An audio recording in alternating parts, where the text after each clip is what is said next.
Başlanır.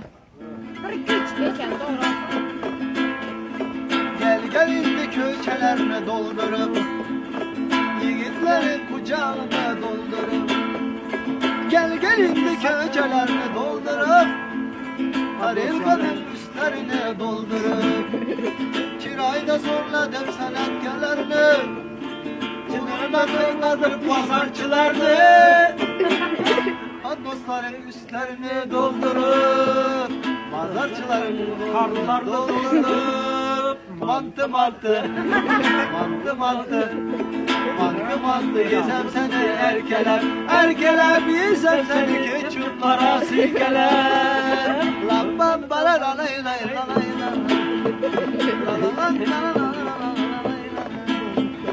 Bunu dinle Öyle görünmedi gözlere yakın Yakınlı çikreden yakından bakayım Verem görünmedi gözlere yakın Yakınlı hislerine uzaktan bakayım. Loğla padın mantılarını görseniz Balıklarını yiyip bir görseniz. Mantı balığı. Jarkon söyleyen ne mi jarkon öyle?